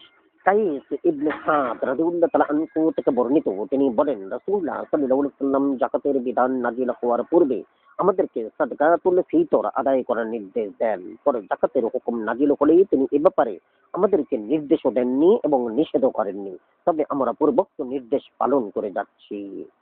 হাদিস নাম্বার 1829। আবু সাঈদ আল খুদরি রাদিয়াল্লাহু তাআলা আনহু থেকে বর্ণিত, তিনি বলেন রাসূলুল্লাহ সাল্লাল্লাহু আলাইহি ওয়াসাল্লাম আমাদের মাঝে বর্তমান থাকা অবস্থায় আমরা সাদকাতুল ফিতর বাবদ এক সা খাদ্য গম বা এক সা খেজুর বা এক সা জব বা এক সা পনির অথবা এক সা কিশমিশ দান করতাম। আমরা অব্যাহতভাবে এই নিয়মই পালন করে আসছিলাম। অবশেষে মুয়াবিয়া রাদিয়াল্লাহু তাআলা আনহু মদিনায় আমাদের নিকট আসেন এবং লোকদের সাথে আলোচনা প্রসঙ্গে বলেন, আমি শাম দেশের উত্তম গমের 2 মুদ্দ পরিমাণকে এখানকার এক সার সমান মনে করি। তখন থেকে লোকেরা এই কথাটিকেই গ্রহণ করে নিল। আবু সাঈদ রাদিয়াল্লাহু তাআলা আনহু বলেন, আমি কিন্তু সারা জীবন ওই হিসাবেই সাদকাতুল ফিতর পরিশোধ করে যাব, যে হিসাবে আমি রাসূলুল্লাহ সাল্লাল্লাহু আলাইহি ওয়াসাল্লামের যুগে তা পরিশোধ করতাম। হাদিস নাম্বার 1830। রাসূলুল্লাহ সাল্লাল্লাহু আলাইহি ওয়াসাল্লামের মুয়াজ্জিন সাদ রাদিয়াল্লাহু তাআলা আনহু থেকে বর্ণিত, রাসূলুল্লাহ সাল্লাল্লাহু আলাইহি ওয়াসাল্লাম সাদকাতুল ফিতর হিসাবে এক সা খেজুর বা এক সা জব বা এক সা সাদা জব আদায় করার নির্দেশ দেন। হাদিস নাম্বার 1831। আলা ইবনুল হাদরামি রাদিয়াল্লাহু তাআলা আনহু থেকে বর্ণিত, তিনি বলেন রাসূলুল্লাহ সাল্লাল্লাহু আলাইহি ওয়াসাল্লাম আমাকে বাহরাইন বা হাজার এলাকায় পাঠান। আমি 2 সহোদর মুসলমান ও মুশরিক ভাইয়ের শরিকানা বাগানে পৌঁছে মুসলমান ভাইয়ের নিকট থেকে উসর এবং মুশরিক ভাইয়ের নিকট থেকে খাজানা আদায় করতাম। হাদিস নাম্বার 1832। আবু সাঈদ রাদিয়াল্লাহু তাআলা আনহু থেকে বর্ণিত, রাসূলুল্লাহ সাল্লাল্লাহু আলাইহি ওয়াসাল্লাম বলেন 60 সা এ এক ওয়াসাক। হাদিস নাম্বার 1833। জাবির ইবনে আব্দুল্লাহ রাদিয়াল্লাহু তাআলা আনহু থেকে বর্ণিত, তিনি বলেন রাসূলুল্লাহ সাল্লাল্লাহু আলাইহি ওয়াসাল্লাম বলেছেন 60 সা এ এক ওয়াসাক। হাদিস নাম্বার 1834। আব্দুল্লাহ রাদিয়াল্লাহু তাআলা আনহু এর স্ত্রী জয়নাব থেকে বর্ণিত, তিনি বলেন আমি রাসূলুল্লাহ সাল্লাল্লাহু আলাইহি ওয়াসাল্লামের নিকট জিজ্ঞাসা করলাম, আমার যাকাত আমার স্বামী ও আমার তত্ত্বাবধানাধীন ইয়াতীমদের ভরণ পোষণের জন্য দান করলে তা যথেষ্ট হবে কি? রাসূলুল্লাহ সাল্লাল্লাহু আলাইহি ওয়াসাল্লাম বলেন, তার জন্য 2টি পুরস্কার, একটি দান খয়রাতের জন্য এবং অপরটি আত্মীয়তার বন্ধনের জন্য। হাদিস নাম্বার 1834। ক হাসান ইবনে মুহাম্মদ ইবনে সাব্বাহ আবু মুয়াবিয়া আমার শাকিক আমর ইবনুল হারি আব্দুল্লাহ রাদিয়াল্লাহু তাআলা আনহু এর স্ত্রী জয়নব রাদিয়াল্লাহু তাআলা আনহু নবী সাল্লাল্লাহু আলাইহি ওয়াসাল্লামের সূত্রে পূর্বোক্ত হাদিসের অনুরূপ বর্ণিত আছে। হাদিস নাম্বার 1835। উম্মু সালামা রাদিয়াল্লাহু তাআলা আনহু থেকে বর্ণিত, তিনি বলেন রাসূলুল্লাহ সাল্লাল্লাহু আলাইহি ওয়াসাল্লাম আমাদেরকে দান খয়রাত করার নির্দেশ দিলেন। আব্দুল্লাহ রাদিয়াল্লাহু তাআলা আনহু এর স্ত্রী জয়নব রাদিয়াল্লাহু তাআলা আনহু বললেন, আমার দরিদ্র স্বামী এবং আমার ভাইয়ের কয়েকটি ইয়াতীম সন্তান রয়েছে, আমি সবসময় তাদের জন্য আমার এই পরিমাণ সম্পদ ব্যয় করে আসছি, তাদেরকে আমার যাকাত দেয়া যাবে কি? তিনি বলেন হ্যাঁ। রাবী বলেন, জয়নব রাদিয়াল্লাহু তাআলা আনহা কুটির শিল্প উৎপাদন করে উপার্জন করতেন। হাদিস নাম্বার 1836। হিসাম ইবনে উরওয়া রাদিয়াল্লাহু তাআলা আনহু থেকে পর্যায়ক্রমে তার পিতা ও দাদার সূত্রে বর্ণিত, তিনি বলেন রাসূলুল্লাহ সাল্লাল্লাহু আলাইহি ওয়াসাল্লাম বলেছেন, তোমাদের কেউ যদি রশি নিয়ে পাহাড়ে গিয়ে এক বোঝা কাঠ সংগ্রহ করে তা নিজ পিঠে বহন করে নিয়ে এসে বিক্রয় করে তার মূল্য দ্বারা সামর্থ্যবান হয়, তবে তার জন্য লোকের কাছে হাত পেতে দাঁড়ানোর চেয়ে অবশ্যই উত্তম। লোকেরা তাকে দিতেও পারে, নাও দিতে পারে। হাদিস নাম্বার 1837। সাওবান রাদিয়াল্লাহু তাআলা আনহু থেকে বর্ণিত, তিনি বলেন রাসূলুল্লাহ সাল্লাল্লাহু আলাইহি ওয়াসাল্লাম বললেন, কে আমার একটি কথা কবুল করবে তাহলে আমি তার জান্নাতের জামিন হব। আমি বললাম আমি। তিনি বললেন, তুমি লোকদের নিকটে কিছু প্রার্থনা করবে না? রাবী বলেন, সাওবান রাদিয়াল্লাহু তাআলা আনহু এর চাবুক আরোহিত অবস্থায় নিচে পড়ে যেত, কিন্তু তিনি কাউকে বলতেন না, এটি আমাকে তুলে দাও। তিনি বাহন থেকে নেমে তা তুলে দিতেন। হাদিস নাম্বার 1838। আবু হুরাইরা রাদিয়াল্লাহু তাআলা আনহু থেকে বর্ণিত, তিনি বলেন রাসূলুল্লাহ সাল্লাল্লাহু আলাইহি ওয়াসাল্লাম বলেছেন, যে ব্যক্তি নিজের সম্পদ বৃদ্ধির লক্ষ্যে মানুষের মাল চেয়ে বেড়ায় সে মূলত জাহান্নামের জ্বলন্ত অঙ্গার চেয়ে বেড়ায়। অতএব সে তা কম সংগ্রহ করুক বা বেশি সংগ্রহ করুক। হাদিস নাম্বার 1839। আবু হুরাইরা রাদিয়াল্লাহু তাআলা আনহু থেকে বর্ণিত, তিনি বলেন রাসূলুল্লাহ সাল্লাল্লাহু আলাইহি ওয়াসাল্লাম বলেছেন, সচ্ছল ও সুস্থ সবল ব্যক্তির জন্য যাকাত গ্রহণ করা হালাল নয়। হাদিস নাম্বার 1840। আব্দুল্লাহ ইবনে মাসউদ রাদিয়াল্লাহু তাআলা আনহু থেকে বর্ণিত, তিনি বলেন রাসূলুল্লাহ সাল্লাল্লাহু আলাইহি ওয়াসাল্লাম বলেছেন, যার স্বনির্ভর থাকার মতো সম্পদ থাকা সত্ত্বেও অন্যের কাছে কিছু চায়, সে কিয়ামতের দিন আহত মুখমণ্ডল সহ হাজির হবে। জিজ্ঞাসা করা হলো, ইয়া রাসূলুল্লাহ, সচ্ছলতার সীমা কতটুকু? তিনি বলেন 50 দিরহাম অথবা তার সমমূল্যের সোনা। এক ব্যক্তি সুফিয়ানকে বলল, শোবা তো হাকিম ইবনে জুবাইরের সূত্রে হাদিস বর্ণনা করেন না। তখন সুফিয়ান বলেন, আমার নিকটে হাদিস জায়েদ রাদিয়াল্লাহু তাআলা আনহু মুহাম্মদ ইবনে আব্দুর রহমানের সূত্রে বর্ণনা করেছেন। হাদিস নম্বর 1841। আবু সাঈদ আল খুদরি রাদিয়াল্লাহু তাআলা আনহু থেকে বর্ণিত, তিনি বলেন রাসূলুল্লাহ সাল্লাল্লাহু আলাইহি সাল্লাম বলেছেন, সচ্ছল ব্যক্তির জন্য যাকাত গ্রহণ করা হালাল নয়, তবে 5 জন ধনী ব্যক্তির জন্য তা হালাল। যাকাত আদায়কারী কর্মচারী, বেতন বাবদ, আল্লাহর পথে জিহাদরত ব্যক্তি, যে ব্যক্তি তার নিজস্ব মাল দ্বারা যাকাতের মাল ক্রয় করে, কোন গরিব ব্যক্তি তার প্রাপ্ত যাকাত কোন সচ্ছল ব্যক্তিকে উপহার স্বরূপ দিলে, এবং ঋণগ্রস্ত ব্যক্তি। হাদিস নাম্বার 1842। আবু হুরাইরা রাদিয়াল্লাহু তাআলা আনহু থেকে বর্ণিত, তিনি বলেন রাসূলুল্লাহ সাল্লাল্লাহু আলাইহি সাল্লাম বলেছেন, কেউ যদি কোনো পবিত্র মাল দান করে, তবে তার আল্লাহ পবিত্র মাল ছাড়া অন্য কিছু গ্রহণ করেন না। তবে দয়াময় আল্লাহ তা তার ডান হাতে গ্রহণ করেন, যদিও তা একটি খেজুর হয়। আল্লাহর হাতে তা বৃদ্ধিপ্রাপ্ত হয়ে পাহাড়ের চেয়েও বড় হয়ে ওঠে। আল্লাহ তা সে ব্যক্তির জন্য বৃদ্ধি করতে থাকেন, যেমন তোমাদের কেউ ঘোড়া অথবা উটের বাচ্চাকে লালন পালন করে বড় করে। হাদিস নাম্বার 1843। আদি ইবনে হাতেম রাদিয়াল্লাহু তাআলা আনহু থেকে বর্ণিত, তিনি বলেন রাসূলুল্লাহ সাল্লাল্লাহু আলাইহি সাল্লাম বলেছেন, তোমাদের সাথেই তোমাদের রব কোনো দোভাষীর মধ্যস্থতা ছাড়াই কথা বলবেন। সে তার সামনের দিকে তাকিয়ে কেবল আগুনই দেখতে পাবে, সে তার ডান দিকে তাকিয়ে কেবল তার পূর্বকৃত কার্যকলাপই দেখতে পাবে, সে তার বাম দিকে তাকিয়ে কেবল তার পূর্বকৃত কার্যকলাপই দেখবে। অতএব তোমাদের কেউ যদি আগুন থেকে বাঁচতে চায়, সে যেন এক টুকরা খেজুর দান করে হলেও তাই করে। হাদিস নাম্বার 1844। সালমান ইবনে আমির আদ-দাব্বি রাদিয়াল্লাহু তাআলা আনহু থেকে বর্ণিত, তিনি বলেন রাসূলুল্লাহ সাল্লাল্লাহু আলাইহি সাল্লাম বলেছেন, অনাত্মীয় গরীব মিসকিনকে যাকাত দান করলে তার যাকাতের সওয়াব পাওয়া যায়, আর আত্মীয় স্বজনকে যাকাত দিলে দ্বিগুণ যাকাতের সওয়াব এবং আত্মীয়তা সম্পর্কে রক্ষার সওয়াব হয়। সুবহানাল্লাহ, আলহামদুলিল্লাহ। অধ্যায় 9, বিবাহ। হাদিস নাম্বার 1845। আলকামা ইবনে কায়েস রাদিয়াল্লাহু তাআলা আনহু থেকে বর্ণিত, তিনি বলেন, আমি আব্দুল্লাহ ইবনে মাসউদ রাদিয়াল্লাহু তাআলা আনহু এর সাথে মিনায় উপস্থিত ছিলাম। উসমান রাদিয়াল্লাহু তাআলা আনহু এসে তার সাথে একান্তে কথা বলেন। আমিও তার নিকটেই বসলাম। উসমান রাদিয়াল্লাহু তাআলা আনহু তাকে বলেন, আমি কি তোমার সাথে এক কুমারী মেয়ের বিবাহ দিব, যে তোমার অতীত যৌবনের কথা স্মরণ করিয়ে দিবে? আব্দুল্লাহ রাদিয়াল্লাহু তাআলা আনহু যখন দেখলেন যে তার উদ্দেশ্যে কেবল বিবাহ করার উৎসাহ প্রদান করা, তখন তিনি আমাকে হাতের ইশারায় ডাকলেন। আমি তার নিকটে গেলাম এবং তিনি তখন বলছিলেন, তুমি যদি এ কথায় রাজি হয়ে যেতে, কেননা রাসূলুল্লাহ সাল্লাল্লাহু আলাইহি ওয়াসাল্লাম বলেছেন, হে যুব সম্প্রদায়, তোমাদের মধ্যে যার বিবাহ করার সামর্থ্য আছে সে যেন বিবাহ করে, কেননা তা দৃষ্টি শক্তিকে সংযতকারী এবং লজ্জাস্থানের হেফাজতকারী। আর যার এই সামর্থ্য নেই সে যেন রোজা রাখে, কেননা এটি তার জন্য জৈবিক উত্তেজনা প্রশমনকারী। হাদিস নম্বর 1846। আয়েশা রাদিয়াল্লাহু তাআলা আনহা থেকে বর্ণিত, তিনি বলেন রাসূলুল্লাহ সাল্লাল্লাহু আলাইহি সাল্লাম বলেছেন, বিবাহ করা আমার সুন্নাত, যে ব্যক্তি আমার সুন্নাত মোতাবেক কাজ করলো না সে আমার নয়। তোমরা বিবাহ করো, কেননা আমি তোমাদের সংখ্যাধিক্য নিয়ে অন্যান্য উম্মতের সামনে গর্ব করব। অতএব যার সামর্থ্য আছে সেজন্য বিবাহ করে, এবং যার সামর্থ্য নেই সেজন্য রোজা রাখে, কারণ রোজা তার জন্য জৈবিক উত্তেজনা প্রশমনকারী। হাদিস নাম্বার 1847। ইবনে আব্বাস রাদিয়াল্লাহু তাআলা আনহু থেকে বর্ণিত, তিনি বলেন রাসূলুল্লাহ সাল্লাল্লাহু আলাইহি ওয়াসাল্লাম বলেছেন, দুজনের পারস্পরিক ভালোবাসা স্থাপনের জন্য বিবাহের বিকল্প নাই। হাদিস নাম্বার 1848। সাদ রাদিয়াল্লাহু তাআলা আনহু থেকে বর্ণিত, তিনি বলেন রাসূলুল্লাহ সাল্লাল্লাহু আলাইহি ওয়াসাল্লাম উসমান ইবনে মাজউন রাদিয়াল্লাহু তাআলা আনহু এর স্ত্রী সংসর্গ ত্যাগ করার প্রস্তাব প্রত্যাখ্যান করেন। তিনি তাকে অনুমতি দিলে আমরা অবশ্যই নপুংসক হয়ে যেতাম। হাদিস নাম্বার 1849। সামুরা রাদিয়াল্লাহু তাআলা আনহু থেকে বর্ণিত, রাসূলুল্লাহ সাল্লাল্লাহু আলাইহি ওয়াসাল্লাম স্ত্রী সংসর্গ ত্যাগ করতে নিষেধ করেছেন। যায়েদ ইবনে আকজামের বর্ণনায় আরো আছে, কাতাদা রাদিয়াল্লাহু তাআলা আনহু এই আয়াত তিলাওয়াত করেন। অনুবাদ, আর আমি তোমার আগে অনেক নবী রাসূল পাঠিয়েছিলাম এবং তাদেরকে স্ত্রী ও সন্তান সন্ততি দিয়েছিলাম। সূরা রাদ 38। হাদিস নাম্বার 1850।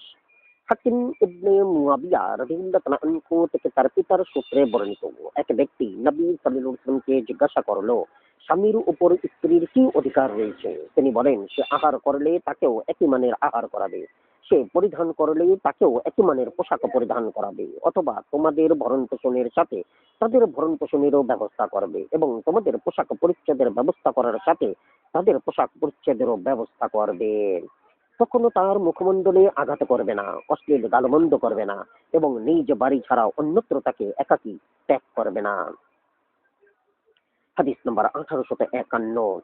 আমর ইবনুল আহওয়াত রাদিয়াল্লাহু তাআলা আনহু থেকে বর্ণিত, তিনি বিদায় হজে রাসূলুল্লাহ সাল্লাল্লাহু আলাইহি ওয়াসাল্লামের সাথে উপস্থিত ছিলেন। রাসূলুল্লাহ সাল্লাল্লাহু আলাইহি ওয়াসাল্লাম আল্লাহর প্রশংসা ও গুণগান করেন, এর ওয়াজ নসিহত করেন। এরপর তিনি বলেন, তোমরা নারীদের সাথে উত্তম ব্যবহারের উপদেশ শুনে নাও, কেননা তারা তোমাদের নিকট আবদ্ধ আছে। এর অধিক তাদের উপর তোমাদের কর্তৃত্ব নাই যে তারা যদি প্রকাশ্য অশ্লীলতায় লিপ্ত হয়, সত্যি যদি তারা তাই করে, তবে তোমরা তাদেরকে পৃথক বিছানায় রাখবে এবং আহত হয় না এরূপ হালকা মারধর করবে। অতঃপর তারা তোমাদের অনুগত হয়ে গেলে তাদের উপর আর বাড়াবাড়ি করো না। স্ত্রীদের উপর তোমাদের যেমন অধিকার রয়েছে, তোমাদের উপরও তাদের অধিকার আছে।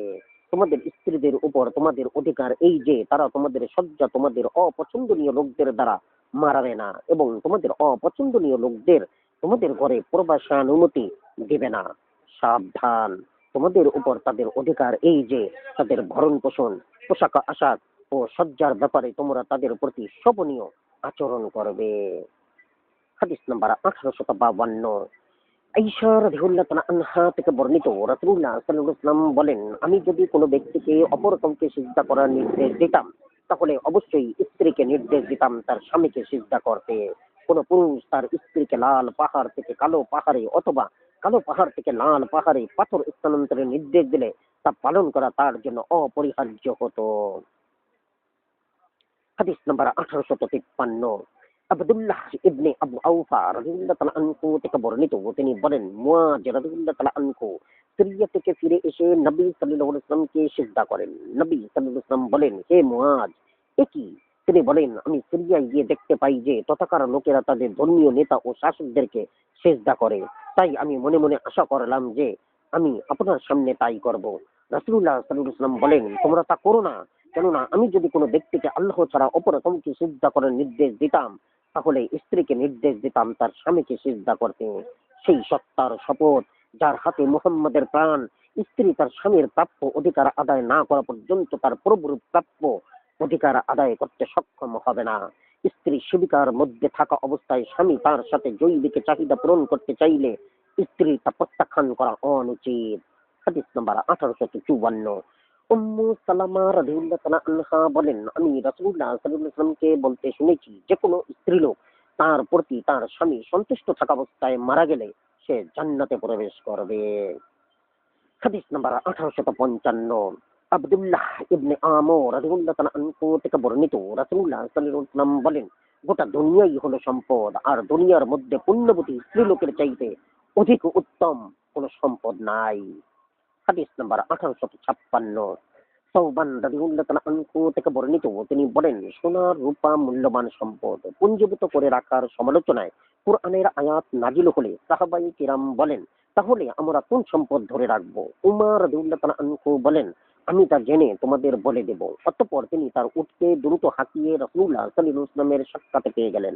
আমিও তার পিছনে পিছনে গেলাম। তিনি বলেন, ইয়া রাসূলুল্লাহ, আমরা কোন সম্পদ সঞ্চয় করব? নবী সাল্লাল্লাহু আলাইহি ওয়াসাল্লাম বলেন, তোমাদের প্রত্যেককেই যেন অর্জন করে কৃতজ্ঞ অন্তর, জিকিরকারী জিহ্বা এবং আখিরাতের কাজে তাকে সহায়তাকারী ঈমানদার স্ত্রী।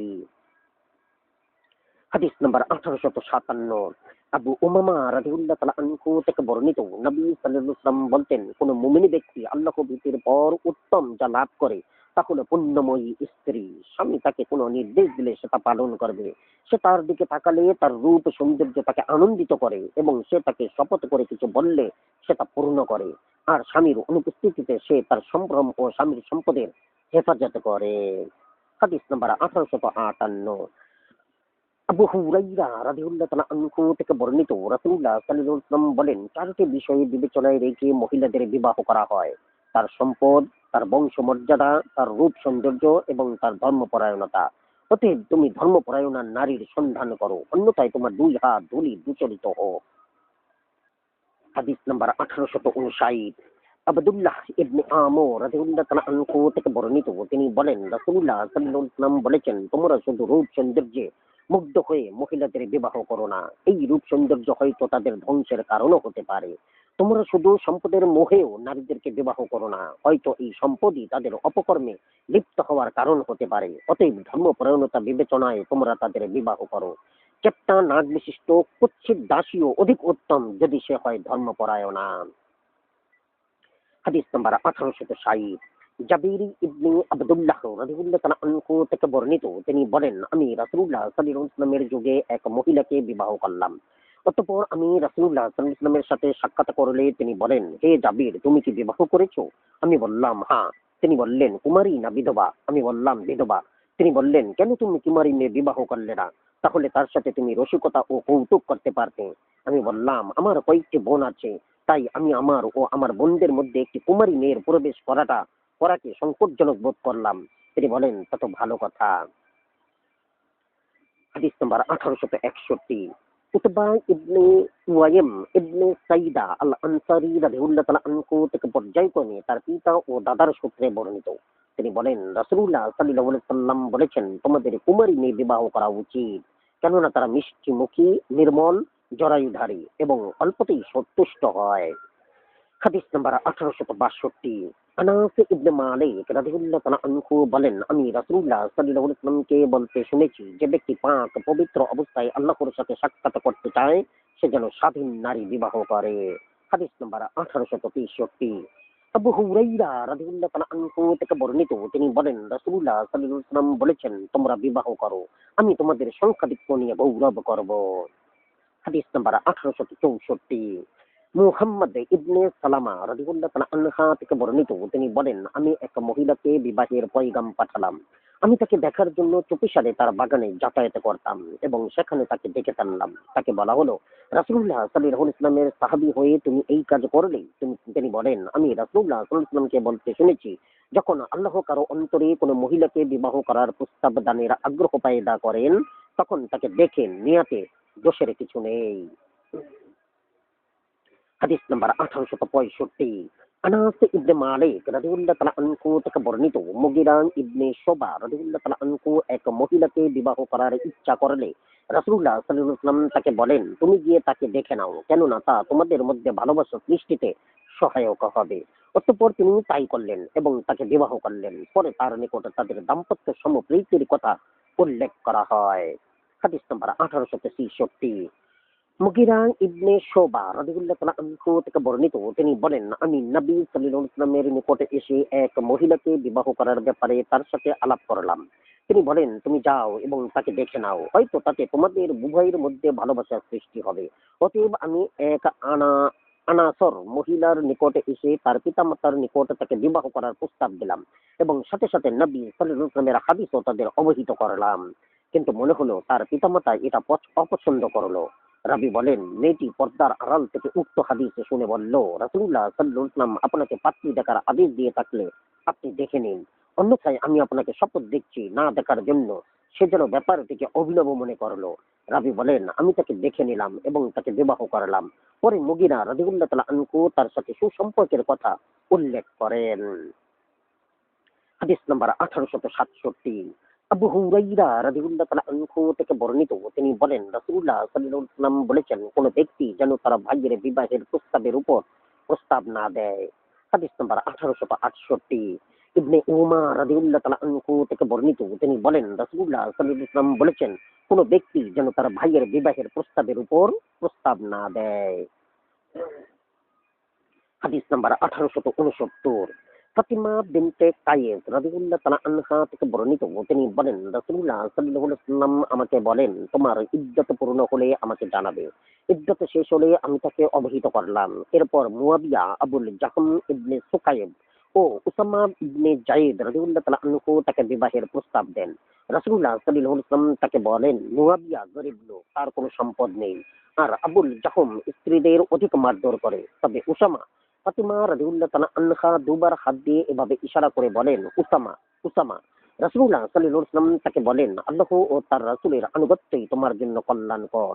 ফাতিমা রাদিয়াল্লাহু তাআলা আনহা বলেন, আমি তাকে বিবাহ করলাম এবং তার নেক আমল আমার জন্য ঈর্ষণীয় ছিল।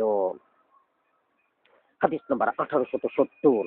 ইবনে আব্বাস রাদিয়াল্লাহু তাআলা আনহু থেকে বর্ণিত, তিনি বলেন রাসূলুল্লাহ সাল্লাল্লাহু আলাইহি ওয়াসাল্লাম বলেছেন, বিধবা নারী নিজের ব্যাপারে তার অভিভাবক অপেক্ষা অধিক কর্তৃত্বশীল এবং কুমারী মেয়ের বিবাহের ব্যাপারে তার সম্মতি গ্রহণ করতে হবে। বলা হলো, ইয়া রাসূলুল্লাহ, কুমারী তো বিবাহের ব্যাপারে কথা বলতে লজ্জাবোধ করে। তিনি বলেন, তার নীরবতাই তার সম্মতি। হাদিস নাম্বার 1871। আবু হুরাইরা রাদিয়াল্লাহু তাআলা আনহু থেকে বর্ণিত, নবী সাল্লাল্লাহু আলাইহি ওয়াসাল্লাম বলেন, বিধবাকে তার নির্দেশ গ্রহণ ব্যতীত বিবাহ দেয়া যাবে না এবং কুমারী মেয়েকেও তার সম্মতি গ্রহণ ব্যতীত বিবাহ দেয়া যাবে না। নীরবতাই তার সম্মতির লক্ষণ। হাদিস নাম্বার 1872। আব্দুল্লাহ ইবনে আব্দুর রহমান রাদিয়াল্লাহু তাআলা আনহু থেকে তার পিতার সূত্রে বর্ণিত, তিনি বলেন রাসূলুল্লাহ সাল্লাল্লাহু আলাইহি ওয়াসাল্লাম বলেছেন, বিধবা মহিলা তার ব্যাপারে সুস্পষ্ট মত প্রকাশ করবে আর কুমারী মেয়ের নীরবতা তার সম্মতির লক্ষণ।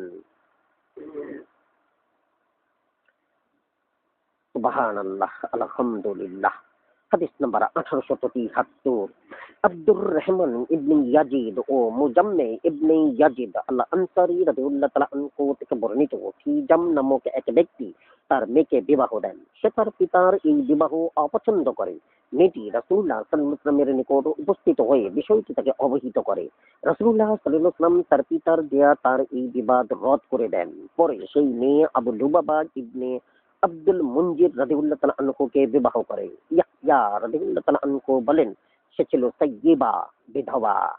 হাদিস নাম্বার 1874।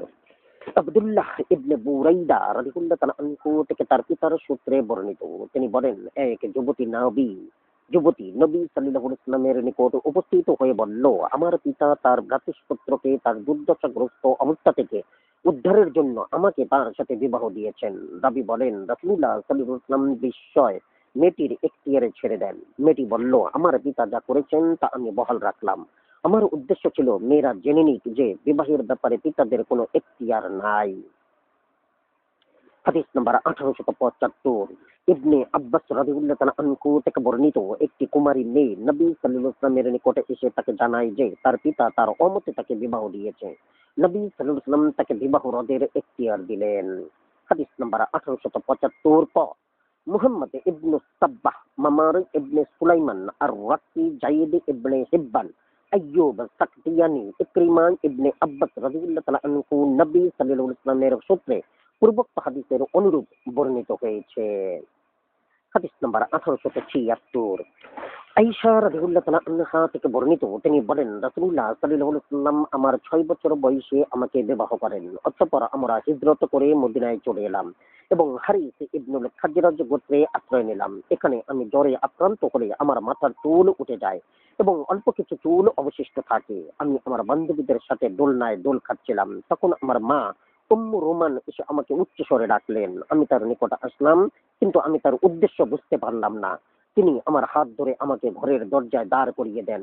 আমি তখন সজোরে নিঃশ্বাস নিচ্ছিলাম। তিনি পানি নিয়ে তা দ্বারা আমার মুখ ও মাথা ধুয়ে মুছে দিলেন। অতঃপর আমাকে ঘরের ভিতরে নিয়ে যান। তখন ঘরের মধ্যে কিছু সংখ্যক আনসারী মহিলা ছিলেন।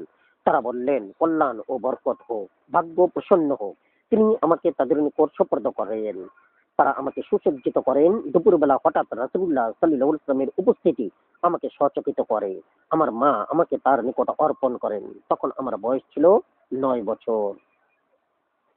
হাদিস নাম্বার 1877। আব্দুল্লাহ রাদিয়াল্লাহু তাআলা আনহু থেকে বর্ণিত, তিনি বলেন, নবী সাল্লাল্লাহু আলাইহি ওয়াসাল্লাম আয়েশা রাদিয়াল্লাহু তাআলা আনহাকে তার 7 বছর বয়সে বিবাহ করেন এবং তার সাথে তার 9 বছর বয়সে বাসর যাপন করেন।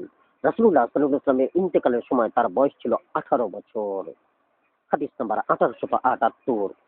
ইবনে উমার রাদিয়াল্লাহু তাআলা আনহু থেকে বর্ণিত, উসমান ইবনে মাজউন রাদিয়াল্লাহু তাআলা আনহু ইন্তেকালের সময় তার একটি কন্যা সন্তান রেখে যান। ইবনে উমার রাদিয়াল্লাহু তাআলা আনহু বলেন, আমার মামা এবং ওই মেয়ের চাচা কুদামা পিতার মৃত্যুর পর মেয়েটির সাথে পরামর্শ না করেই তাকে আমার সাথে বিবাহ দেন। সে তার দেয়া এই বিবাহ অপছন্দ করে এবং মুগিরা ইবনে শোবার সাথে বিবাহ বসতে পছন্দ করে। অতএব কুদামা মুগিরার সাথে তার বিবাহ দেন। হাদিস নাম্বার 1879। আয়েশা রাদিয়াল্লাহু তাআলা আনহা থেকে বর্ণিত, তিনি বলেন রাসূলুল্লাহ সাল্লাল্লাহু আলাইহি ওয়াসাল্লাম বলেছেন যে নারীকে তার অভিভাবক বিবাহ দেয়নি, তার বিবাহ বাতিল, তার বিবাহ বাতিল, তার বিবাহ বাতিল। স্বামী তার সাথে সহবাস করলে তাতে সে মাহরের অধিকারী হবে। তাদের মধ্যে মতবিরোধ হলে সেক্ষেত্রে যার অভিভাবক নাই, শাসক তার অভিভাবক। হাদিস নাম্বার 1880। আয়েশা রাদিয়াল্লাহু তাআলা আনহা ও ইবনে আব্বাস রাদিয়াল্লাহু তাআলা আনহু থেকে বর্ণিত, তারা বলেন রাসূলুল্লাহ সাল্লাল্লাহু আলাইহি ওয়াসাল্লাম বলেছেন অভিভাবক ছাড়া বিবাহ হয় না। আয়েশা রাদিয়াল্লাহু তাআলা আনহা বর্ণিত হাদিসে আরো আছে যার অভিভাবক নাই, শাসক তার অভিভাবক। হাদিস নাম্বার 1881। আবু মুসা রাদিয়াল্লাহু তাআলা আনহু থেকে বর্ণিত, তিনি বলেন রাসূলুল্লাহ সাল্লাল্লাহু আলাইহি ওয়াসাল্লাম বলেছেন অভিভাবক ছাড়া বিবাহ হয় না। হাদিস নাম্বার 1882। আবু হুরাইরা রাদিয়াল্লাহু তাআলা আনহু থেকে বর্ণিত, তিনি বলেন রাসূলুল্লাহ সাল্লাল্লাহু আলাইহি ওয়াসাল্লাম বলেছেন কোন মহিলা অপর কোন মহিলাকে বিবাহ দিবে না এবং কোন মহিলা নিজেকেও বিবাহ দিবে না, কেননা যে নারী স্ব-উদ্যোগে বিবাহ করে সে জেনাকারিনী। হাদিস নাম্বার 1883। ইবনে উমার রাদিয়াল্লাহু তাআলা আনহু থেকে বর্ণিত, তিনি বলেন রাসূলুল্লাহ সাল্লাল্লাহু আলাইহি ওয়াসাল্লাম শিগার বিবাহ নিষিদ্ধ করেছেন। রাবী বলেন শিগার বিবাহ এই যে এক ব্যক্তি অপর ব্যক্তিকে প্রস্তাব দিল তুমি আমার সাথে তোমার মেয়েকে অথবা তোমার বোনকে বিবাহ দাও এবং তার পরিবর্তে আমি আমার মেয়েকে অথবা বোনকে তোমার সাথে বিবাহ দিব, আর এতে কোনো মোহর থাকে না। হাদিস নাম্বার 1884। আবু হুরাইরা রাদিয়াল্লাহু তাআলা আনহু থেকে বর্ণিত, তিনি বলেন রাসূলুল্লাহ সাল্লাল্লাহু আলাইহি ওয়াসাল্লাম শিগার বিবাহ নিষিদ্ধ করেছেন। হাদিস নাম্বার 1885। আনাস ইবনে মালিক রাদিয়াল্লাহু তাআলা আনহু থেকে বর্ণিত, তিনি বলেন রাসূলুল্লাহ সাল্লাল্লাহু আলাইহি ওয়াসাল্লাম বলেছেন ইসলামে শিগার বিবাহের কোনো সুযোগ নাই। হাদিস নাম্বার 1886। আবু সালামা রাদিয়াল্লাহু তাআলা আনহু থেকে বর্ণিত, তিনি বলেন আমি আয়েশা রাদিয়াল্লাহু তাআলা আনহাকে জিজ্ঞাসা করলাম নবী সাল্লাল্লাহু আলাইহি ওয়াসাল্লামের স্ত্রীদের মোহর কত ছিল। তিনি বলেন তার স্ত্রীদের মোহরের পরিমাণ ছিল 12 উকিয়া ও 1 নাস। তুমি কি জানো নাস কি? তা হলো অর্ধ উকিয়া, আর তা হলো 500 দিরহামের সমান। হাদিস নাম্বার 1887।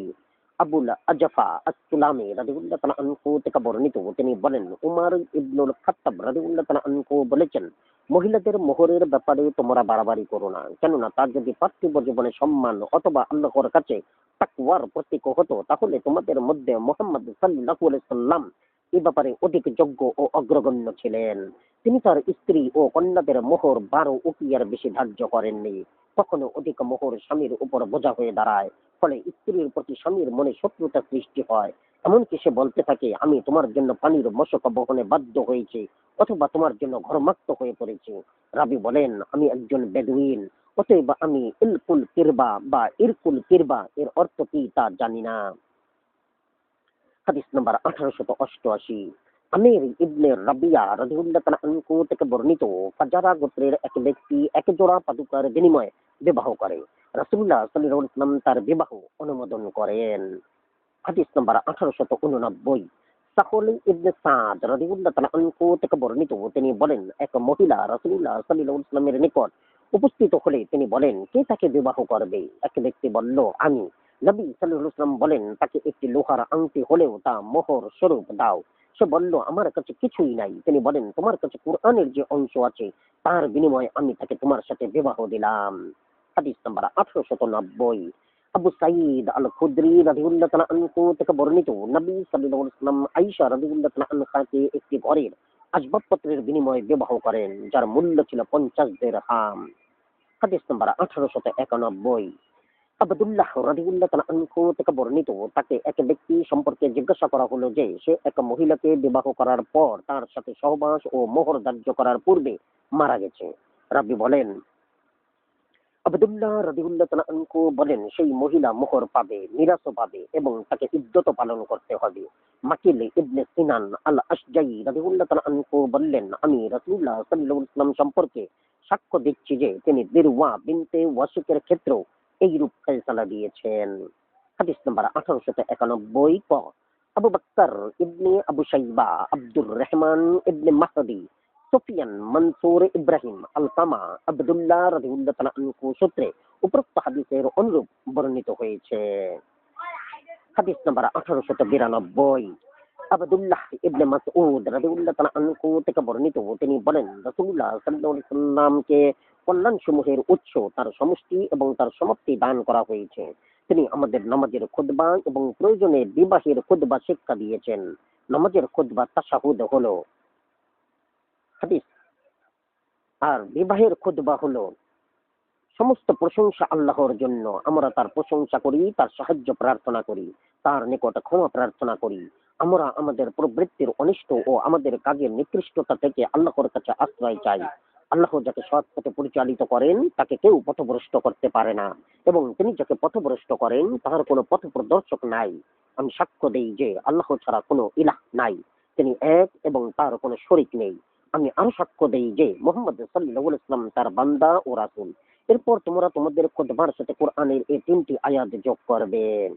হে ঈমানদারগণ, আল্লাহকে যেরূপ ভয় করা উচিত তোমরা তাকে তদ্রূপ ভয় করো, এবং মুসলমান না হয়ে মৃত্যুবরণ করো না। সূরা আল ইমরান ১০২। হে মানব জাতি, তোমরা তোমাদের প্রভুকে ভয় করো, যিনি তোমাদেরকে এক ব্যক্তি থেকে সৃষ্টি করেছেন এবং যিনি তাহার থেকে তার সঙ্গিনীকে সৃষ্টি করেছেন এবং তাদের দুজন থেকে অসংখ্য পুরুষ ও নারী ছড়িয়ে দিয়েছেন। অতএব তোমরা আল্লাহকে ভয় করো, যার নামে তোমরা একে অপরের নিকট যাঞ্চা করে থাকো, এবং জ্ঞাতীদের ব্যাপারে সতর্কতা অবলম্বন করো। নিশ্চয়ই আল্লাহ তোমাদের উপর পর্যবেক্ষক। সূরা নিসা ১। হে ইমানদারগণ, তোমরা আল্লাহকে ভয় করো, এবং সঠিক কথা হলো তিনি তোমাদের কার্যাবলী সংশোধন করে দিবেন এবং তোমাদের গুনাহ সমূহ ক্ষমা করবেন। যে কেউ আল্লাহ ও তার রাসূলের আনুগত্য করে সে অবশ্যই মহা সাফল্য অর্জন করবে। সূরা আহজাব ৭০-৭১। হাদিস নাম্বার ১৮৯৩। ইবনে আব্বাস রাদিয়াল্লাহু তাআলা আনহু থেকে বর্ণিত, নবী সাল্লাল্লাহু আলাইহি ওয়াসাল্লাম নিম্নোক্ত খুতবা পড়েছেন। সমস্ত প্রশংসা আল্লাহর জন্য। আমরা তার প্রশংসা করি এবং তার কাছে সাহায্য চাই। আমরা আল্লাহর কাছে আমাদের প্রবৃত্তির অনিষ্ট হতে এবং আমাদের কার্যকলাপের নিকৃষ্টতা হতে আশ্রয় চাই। আল্লাহ যাকে সৎ পথে পরিচালিত করেন কেউ তাকে পথভ্রষ্ট করতে পারে না, এবং তিনি যাকে পথভ্রষ্ট করেন তার কোনো পথ প্রদর্শক নাই। আমি সাক্ষ্য দেই যে আল্লাহ ব্যতীত কোনো ইলাহ নাই, তিনি এক, তার কোনো শরিক নাই, এবং মুহাম্মদ সাল্লাল্লাহু আলাইহি ওয়াসাল্লাম তার বান্দা ও তার রাসূল। হাদিস নাম্বার ১৮৯৪। আবু হুরায়রা রাদিয়াল্লাহু তাআলা আনহু থেকে বর্ণিত, তিনি বলেন রাসূলুল্লাহ সাল্লাল্লাহু আলাইহি ওয়াসাল্লাম বলেছেন, প্রতিটি কাজ গুরুত্বপূর্ণ। আল্লাহর প্রশংসা ছাড়া শুরু করা হলে তা হয় বরকত শূন্য। হাদিস নাম্বার ১৮৯৫। আয়েশা রাদিয়াল্লাহু তাআলা আনহা থেকে বর্ণিত, নবী সাল্লাল্লাহু আলাইহি ওয়াসাল্লাম বলেন, তোমরা এই বিবাহের ঘোষণা দাও এবং তাতে ঢোল বাজাও। হাদিস নাম্বার ১৮৯৬। মুহাম্মদ ইবনে হাতিব রাদিয়াল্লাহু তাআলা আনহু থেকে বর্ণিত, তিনি বলেন রাসূলুল্লাহ সাল্লাল্লাহু আলাইহি ওয়াসাল্লাম বলেছেন, হালাল ও হারাম বিবাহের মধ্যে পার্থক্য হলো ঢোল বাজানো এবং শব্দ করা বা ঘোষণা প্রচার। হাদিস নাম্বার ১৮৯৭। আবুল হুসাইন খালিদ আল মাদানী রাদিয়াল্লাহু তাআলা আনহু থেকে বর্ণিত, তিনি বলেন, আমরা এক আশুরার দিন মদিনায় ছিলাম। বালিকারা ঢোল বাজাচ্ছিল এবং গান গাচ্ছিল। এরপর আমরা রুবাই বিনতে মুআব্বিজ রাদিয়াল্লাহু তাআলা আনহু এর নিকট উপস্থিত হলাম এবং ঘটনাটি তাকে জানালাম। তিনি বলেন, আমার বাসর দিবসের সকালবেলা রাসূলুল্লাহ সাল্লাল্লাহু আলাইহি ওয়াসাল্লামের আমার নিকটে আসেন। তখন আমার নিকটে দুটি বালিকা গান গাচ্ছিল এবং বদর যুদ্ধে নিহত আমার পিতৃপুরুষদের কীর্তিগাথা গাইছিল। তারা এও বলছিল, আমাদের মধ্যে এমন একজন নবী আছেন যিনি আগামীকালের খবরও জানেন। তখন রাসূলুল্লাহ সাল্লাল্লাহু আলাইহি ওয়াসাল্লাম বলেন, তোমরা এই কথা বলো না, আগামীকালের খবর আল্লাহ ছাড়া আর কেউ জানে না। হাদিস নাম্বার ১৮৯৮। আয়েশা রাদিয়াল্লাহু তাআলা আনহা থেকে বর্ণিত, তিনি বলেন, আবু বকর রাদিয়াল্লাহু তাআলা আনহু আমার নিকট আসেন। তখন আমার নিকট দুইটি আনসার বালিকা উপস্থিত ছিল। তারা বুয়াস যুদ্ধে আনসারদের মুখে উচ্চারিত কবিতাগুলো গানের সুরে আবৃত করছিল। আয়েশা রাদিয়াল্লাহু তাআলা আনহা বলেন, তারা পেশাদার গায়িকা ছিল না। আবু বকর রাদিয়াল্লাহু তাআলা আনহু বললেন, শয়তানের বাঁশি বাদ্যযন্ত্র নবীর ঘরে। এই ঘটনাটি ছিল ঈদুল ফিতরের দিন। নবী সাল্লাল্লাহু আলাইহি ওয়াসাল্লাম বলেন, হে আবু বকর, প্রত্যেক জাতির ঈদ আনন্দ উৎসব রয়েছে, আর এটাই হচ্ছে আমাদের ঈদ। হাদিস নাম্বার ১৮৯৯। আনাস ইবনে মালিক রাদিয়াল্লাহু তাআলা আনহু থেকে বর্ণিত, নবী সাল্লাল্লাহু আলাইহি ওয়াসাল্লাম মদিনার গলিপথ দিয়ে যাচ্ছিলেন। কয়েকটি বালিকা ঢোল বাজিয়ে গান গেয়ে বলছিল, আমরা বনু নাজ্জারের বালিকার দল। কত খুশনসিব, মুহাম্মদ সাল্লাল্লাহু আলাইহি ওয়াসাল্লাম আমাদের মহৎ প্রতিবেশী। তখন নবী সাল্লাল্লাহু আলাইহি ওয়াসাল্লাম বলেন, আল্লাহ অবগত আছেন, আমি তো তোমাদের ভালোবাসি। হাদিস নাম্বার ১৯০০। ইবনে আব্বাস রাদিয়াল্লাহু তাআলা আনহু থেকে বর্ণিত, তিনি বলেন, আয়েশা রাদিয়াল্লাহু তাআলা আনহা তার এক আত্মীয়ের এক আনসার মেয়ের সাথে বিবাহ দেন। রাসূলুল্লাহ সাল্লাল্লাহু আলাইহি ওয়াসাল্লাম এসে বলেন, তোমরা কি মেয়েটিকে স্বামীর বাড়ি পাঠিয়ে দিয়েছো? তারা বলেন, হ্যাঁ। তিনি বলেন, তোমরা কি তার সাথে এমন কাউকে পাঠিয়েছো যে গান গাইতে পারে? আয়েশা রাদিয়াল্লাহু তাআলা আনহা বলেন, না। রাসূলুল্লাহ সাল্লাল্লাহু আলাইহি ওয়াসাল্লাম বলেন, আনসার সম্প্রদায় গানের ভক্ত। অতএব তোমরা যদি তার সাথে কাউকে পাঠাতে যে গিয়ে এরূপ বলতো, আমরা এসেছি তোমাদের কাছে, আমরা এসেছি তোমাদের কাছে, আল্লাহ আমাদের দীর্ঘজীবী করুন এবং দীর্ঘজীবী করুন তোমাদের। আমানতু বিল্লাহ। জাযাকুমুল্লাহ খাইরান। আসসালামু আলাইকুম।